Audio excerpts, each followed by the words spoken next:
Hello again. I dare say that many people are irritated when they watch historical dramas either on television or at the cinema, which suggests that black people have lived in Britain in large numbers for thousands of years.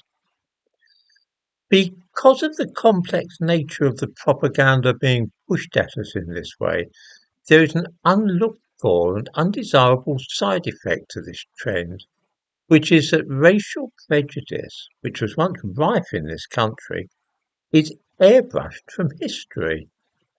It can have quite amusing consequences. Well within living memory, there was a lot of racial prejudice in Britain. In the 1950s, it was common to see signs saying rooms to let, sorry, no colours. There was discrimination in employment. Daughters sometimes become estranged from their families if they took up with a black man. And people would openly express the most awful views in the bluntest and most terrible language.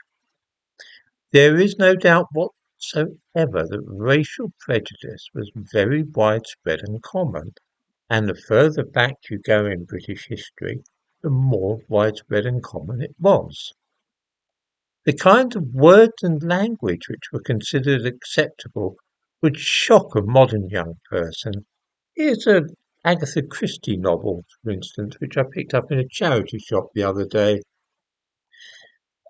A woman is debating a hat that she has and which way round she might wear it because it's got different colours. I'm not going to use the actual word used because YouTube are a bit touchy sometimes.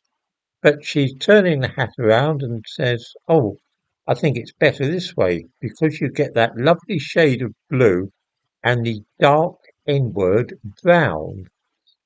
Now, that novel was first published in 1972. This edition is from 1975. It was completely unexceptionable in those days to describe. You could go into shops and they would describe material as N-word brown. It was nobody thought anything of it. I mention all this because I don't think that it does any harm to remember how far we've come since those days, and that racial prejudice is now much, much rarer than it once was. I don't think that we should forget, though, how things used to be. That there is a danger with modern television dramas in particular. The BBC made an adaptation of Jill Hornby's novel Miss Austen, set in 1830. For reasons known only to themselves, they decided to cast a real-life person who was a doctor called Lidderdale, who married to Jane Austen's family, as a black man. In the first instance, this created a bizarre and anachronistic image, for there were no black doctors in England at that time. Secondly, the racial prejudice which a man of that ethnicity would have encountered is simply not shown at all. Nobody in a rural district even notices that he's black. There's no remarks upon it or behaves in any way at all. He's simply the doctor. He's treating white patients and going all over the place, and nobody apparently notices that he's black. He's engaged to a middle-class white woman whom he kisses in public.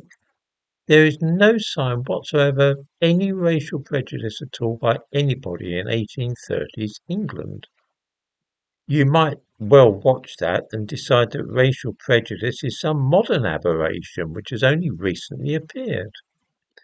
One sees much the same thing when black characters are introduced into Tudor times, or in the 1950s, or any other period really featured in television dramas. Nobody bats an eyelid at the presence of black people, let alone makes disparaging remarks. In this way, the impression is given that there was no prejudice at all about race until the modern era. If I were a black person, I think I'd be a bit annoyed by this when you consider how things were in the 1950s and that these days the 1950s are portrayed as being even more enlightened than the present day. when it comes to matters of race and ethnicity.